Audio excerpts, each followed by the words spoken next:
भारत बनाम श्रीलंका 3 मैचों की वनडे सीरीज और जिसका दूसरा मैच अब कोलंबो में खेला जाएगा, क्योंकि दोस्तों सारे के सारे matches R Premadasa stadium Colombo में ही होने हैं। लेकिन जो पहला मैच था सीरीज का वो ड्रामेटिक हुआ यार, क्योंकि उसमें 230 बनाए थे श्रीलंका ने पहले बल्लेबाजी करते हुए, और भारत की जब बैटिंग आई एक समय ऐसा लगा कि भारत आसानी से इस टारगेट को चेज कर लेगा, लेकिन मैच फंस गया और 2 गेंद पर 2 विकेट टीम इंडिया ने खो दिया आखिर में, और 14 गेंदों पर 1 रन नहीं बना सकी टीम इंडिया। अब ऐसे में बड़ा दिलचस्प होगा कि सेकंड मैच में किस अप्रोच के साथ टीम इंडिया जाएगी, किस माइंडसेट के साथ जाएगी। और मजे की बात यह है कि प्लेइंग 11 दोस्तों क्या चेंज होगा इस प्लेइंग 11 में, आपको लगता है? दोनों टीमों की जो पॉसिबल प्लेइंग 11 है वो भी आपको दिखाएंगे। हेड टू हेड में इंडिया कितना आगे श्रीलंका से वो भी आपको बताएंगे, और साथ ही साथ पिच कैसा रहने वाला है उस पर ही बात करेंगे। अगर आप फैंटेसी के दीवाने हैं तो कैप्टन वाइस कैप्टन किसे पिक करना है उस पर ही बात होगी। लेकिन सबसे पहला सवाल मेरे साथ श्रद्धा पांडे है। पांडे जी से एक सीधा सवाल ये है कि प्लेइंग 11 में पांडे, क्योंकि टाई हुआ था मैच और बवाल भी हुआ था कि टाई में क्यों हो गया, सुपर ओवर क्यों नहीं हुआ, लेकिन अब आप प्लेइंग 11 में किसी ऐसे खिलाड़ी को देखते हो,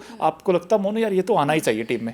देखिए, सबसे पहले मुझे लगता है प्लेइंग 11 की जहां तक बात है तो शायद केएल राहुल को बेंच गरम करना पड़ सकता है। मे बी केएल राहुल, क्योंकि हमने देखा था पिछले मैच में केएल राहुल के रिफ्लेक्सेस जबरदस्त थे। विकेट कीपिंग में नो डाउट उन्होंने अच्छी करी है, साथ साथ 2-3 उनके डिसीजंस ऐसे थे जहां पर उन्होंने बचा लिया था, यानी डीआरएस को बचा लिया था। बट अगर हम बैटिंग की बात करें तो आई थिंक बहुत ज्यादा स्लो खेले हैं केएल राहुल, और पिचेस भी काफी ज्यादा स्लो थी। तो मुझे लग रहा है कि मे बी ऋषभ पंत का चांस बन सकता है कि दूसरे मैच में पंत को शायद मौका मिल जाए। और ये देखिए आपके सामने पॉसिबल प्लेइंग 11 भी है टीम इंडिया की, ये हो सकती है संभावित प्लेइंग 11। इसमें ये है कि दुबे वर्सेस रेयान, ये एक इंपॉर्टेंट स्लॉट रहेगा कहीं ना कहीं, क्योंकि ऊपर से देखें तो शुभमन गिल भी हैं, रोहित भी हैं, और उसके बाद देखें तो अय्यर भी होंगे। लेकिन ये जो नंबर 5 नंबर 6 का स्लॉट है, जहां पर रेयान को होना चाहिए या शिवम दुबे को होना चाहिए, क्योंकि दुबे पर भी सवाल उठे हैं, क्योंकि वो अगर अक्रॉस लाइन नहीं मारते शॉट और अगर वो सिंगल ले लेते टैप करके तो आई थिंक इंडिया आराम से जीत जाता मैच। डेफिनेटली आराम से जीत जाता। और हमने शिवम दुबे को भी देखा है कि कई बार मौके उनको मिल चुके हैं।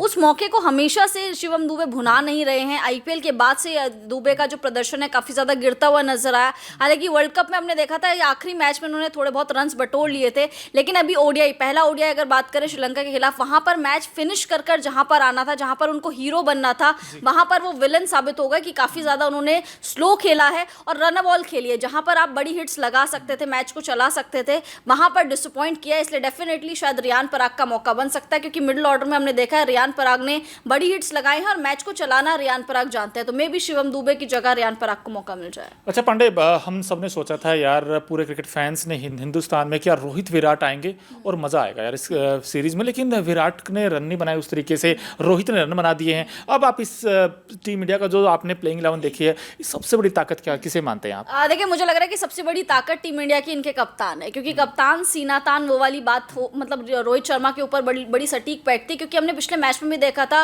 रोहित शर्मा ने जहां वर्ल्ड कप 2023 में जहां उन्होंने अपनी बैटिंग खत्म की थी, शुरुआत भी उन्होंने वहीं से करी। जो इंटेंट नजर आया, जिस पोटेंशियल पे रोहित शर्मा खेले, क्योंकि स्टार्ट अच्छा अगर आपको मिल जाता है तो जो नीचे के बल्लेबाज होते हैं उन पे इतना ज्यादा प्रेशर क्रिएट नहीं होता। तो रोहित शर्मा ने एक स्टार्ट अच्छा दे दिया था, अर्धशतक उन्होंने बना दिया था, और बड़ी ही गजब की स्ट्राइक रेट के साथ। तो आई थिंक इनकी सबसे बड़ी ताकत रोहित शर्मा है, क्योंकि शुरुआत बड़ी अच्छी दे देते हैं ताकि नीचे वाले बल्लेबाजों को प्रेशर फील नहीं होता। वो अगर अच्छी बल्लेबाजी ना करे वो उनकी गलती है, बट रोहित अपना काम करके चले जाते हैं। बिल्कुल ठीक है आपने, क्योंकि आगाज हुआ अच्छा था लेकिन अंजाम उतना अच्छा हुआ नहीं था, और भारत बिल्कुल नजदीक आकर, वो कहते ना डायलॉग भी है ना, एक चुटकी सिंदूरी की कीमत तुम क्या जानो रमेश बाबू, वो 1 रन से इंडिया ये मैच टाई करा बैठा, वरना एक समय तो ऐसा लगा था आराम से जीत जाएगा। लेकिन हमें क्रेडिट देना चाहिए श्रीलंका की टीम को, और इंडिया की तो बात हो गई, बट श्रीलंका भी तो कहीं ना कहीं चाहेगा ना कि पहला मैच टाई हुआ, लेकिन अब अगला मैच जीतकर हम भी सीरीज में लीड लेना चाहेंगे। तो ऐसे में वो भी कुछ इस कॉम्बिनेशन के साथ मैदान पर उतर सकता है। और अब मुझे तो ऐसा लगने लगा पांडे कि इनकी जो सबसे बड़ी ताकत है इनकी स्पिन डिपार्टमेंट हो गई है,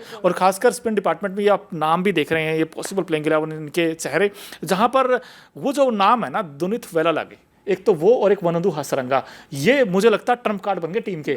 और तीसरे जो है चरित हसलंका। अब यहाँ पर पेस अटैक थोड़ा सा मुझे अभी भी इनएक्सपीरियंस लगता है, बट स्पिन डिपार्टमेंट इस टीम की मुझे लगता है सबसे स्ट्रॉन्गेस्ट साइड होगी। बिल्कुल, देखिए डेफिनेटली आपने मोनू सही कहा, इनकी सबसे स्ट्रॉन्गेस्ट साइड हमेशा से ही स्पिन डिपार्टमेंट रही है, क्योंकि आपने देखा भी होगा श्रीलंका में ज्यादातर पिचेस जो है स्पिन फ्रेंडली ही देखने को मिलती है। पिछले मैच में हसरंगा ने जिस तरीके से ब्रेक थ्रू दिलवाया था टीम को, दुनित वेलालागे ने जिस तरीके से रोहित को आउट किया, गिल को आउट किया, बड़े बड़े प्लेयर्स को आउट किया, ब्रेक थ्रू उन्होंने भी दिलवाया था। उसके बाद चरित असलंका आखिरी में आके जो कप्तान वाली जो उनका स्पेल देखने को मिला था वो भी बड़ा डेफिनेटली बहुत ही ज़्यादा इंप्रेसिव था। तो आई थिंक ये तीनों खिलाड़ी इनकी सबसे बड़ी ताकत है। बट दुनित वेलालागे अगेन मैं यही कहूँगी कि दूसरे मैच में दुनित वेलालागे एक्स फैक्टर की तरह साबित होंगे। क्यों? क्योंकि वो ब्रेक थ्रू भी दिलवा सकते हैं, साथ में नीचे से आके वो रन्स भी बटोर सकते हैं। तो आई थिंक दुनित वेलालागे एक सबसे बड़ा एक्स फैक्टर साबित होंगे।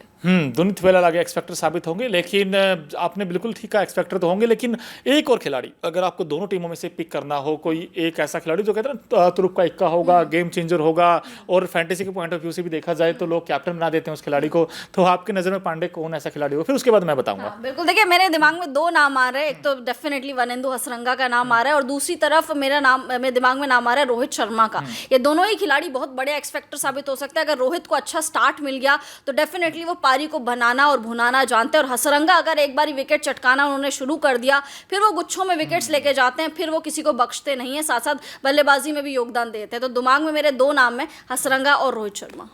और मुझे ऐसा पता नहीं क्यों लगता है कि शुभमन गिल का बल्ला चलेगा। मुझे ऐसा लगता है शुभमन गिल रन बनाएंगे, और अगर आप बॉलिंग में पूछा जाए तो फिर से मैं सिराज के साथ ही जाऊंगा। सिराज का ही राज होगा, और सिराज और गिल, और भारतीय मैच जीत भी लेगा, मेरा ऐसा मानना है। लेकिन वैसे अगर जीतेगा तो इतिहास भी रचेगी टीम इंडिया, क्योंकि 100वीं जीत होगी। जो पहले मैच में आनी थी वो दूसरे मैच में आ सकती है, और ये आंकड़े भी हम आपको दिखा रहे हैं। अब तक इंडिया वर्सेस श्रीलंका अगर हेड टू हेड में देखेंगे तो वो बड़े कमाल के आंकड़े, और ये हेड टू हेड के आंकड़े बड़े मजेदार हैं। 169 मैचेस हुए दोनों टीमों के बीच, और 99 इंडिया जीत चुका है पांडे जी, और सिर्फ एक जीत चाहिए। और वहीं श्रीलंका की बात करें तो श्रीलंका के थोड़े से कम है मैचेस उनके, लेकिन कहीं ना कहीं उनकी जो परफॉर्मेंस है वो बड़ी कमाल की है, क्योंकि T20 सीरीज जिस तरीके से हारे थे वो क्लीन स्वीप हुआ था, लेकिन उनका जो कमबैक हुआ है वो बड़े कमाल का हुआ है, क्योंकि किसी ने सोचा नहीं था कि यार विदाउट पथिराना एंड दिलशान मधुशंका के बाद ये ऐसा परफॉर्म करेंगे। बिल्कुल, देखिए डेफिनेटली किसी ने नहीं सोचा था, बट जो अप्रोच दिखाई है श्रीलंका ने और मैच को टाई करवाना, वहां पर जहां टीम इंडिया का 75 पे एक भी विकेट डाउन नहीं था, वहां पर टीम इंडिया 230 पे पूरी ऑल आउट हो जाती है। आई थिंक पूरा क्रेडिट देना चाहिए श्रीलंकाई टीम को, उनके गेंदबाजों को। बल्लेबाजों ने भी अच्छा इंटेंट दिखाया, 230 बनाए, बट गेंदबाजों को ज्यादा जिन्होंने टीम इंडिया से मैच टाई करवाया, क्योंकि वहां पर सिर्फ एक रन चाहिए था, आप एक हिट दूर थे, मतलब एक रन दूर थे आप खाली। वहां पर भी अगर श्रीलंका टीम इंडिया को इस तरीके से रोक देती है तो डेफिनेटली अपर हैंड अभी श्रीलंका का नजर आ रहा है। But team India bounce back करना जानती है, एक नई रणनीति, एक नई स्ट्रेटेजी के साथ दूसरे मैच में टीम इंडिया उतरेगी। हम रोहित कह रहे हैं, लेकिन भाई उनके जो कैप्टन है ना चरित असलंका, वो बैट से भले ही परफॉर्म ना कर पाए हो, लेकिन लास्ट 2 गेंदों पर 2 विकेट निकालकर उन्होंने मैच ड्रॉ करा दिया, टाई करा दिया, और ऐसे में कहीं ना कहीं क्रेडिट तो उनको भी जाता है। लेकिन बड़ा मजा आएगा दोस्तों। लेकिन आप हमें बताइए कि प्लेइंग 11 में टीम इंडिया के क्या क्या चेंजेस होने चाहिए। जो पांडे ने कहा कि ये एक चेंज देखती हैं, लेकिन मैं 2 चेंज देखता हूँ। मैं ये भी देखता हूँ कि यार भारतीय टीम में मुझे लगता है कि यार अभी भी रियान पराग की जगह बनती है। मुझे ऐसा लग रहा है, पता नहीं किसकी जगह आएंगे, बट रियान पराग को इस टीम में होना चाहिए। दोस्तों अगर आपको भी लगता है तो आप येस और नो अभी से कमेंट कर सकते हैं। और ये मैच क्या भारत जीत लेगा या फिर श्रीलंका कुछ नए इरादे के साथ आएगा, और हो सकता है कि श्रीलंका भी मैच जीतकर बाउंस बैक कर ले, और जैसा उन्होंने खेल दिखाया है मैं सरप्राइज नहीं होऊंगा, क्योंकि ये कंडीशन जो है श्रीलंका को ज़्यादा फेवर करती है, क्योंकि यहाँ पर गेंद थोड़ा सा ना फंस के आ रहा है, और उनके जो स्पिनर है, मुझे ऐसा लगता है इंडिया वर्सेस श्रीलंका में अब 50-50 मामला होगा। आप ये नहीं कह सकते कि इंडिया स्पिन डिपार्टमेंट में आगे है, आगे नहीं इंडिया मतलब कंपटीशन ही है।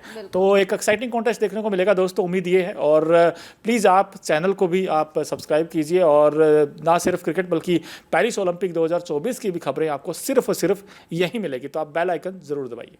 न्यूज नेशन अब व्हाट्सएप पर खबरों के ताजा अपडेट के लिए न्यूज नेशन के इस QR कोड को स्कैन करें।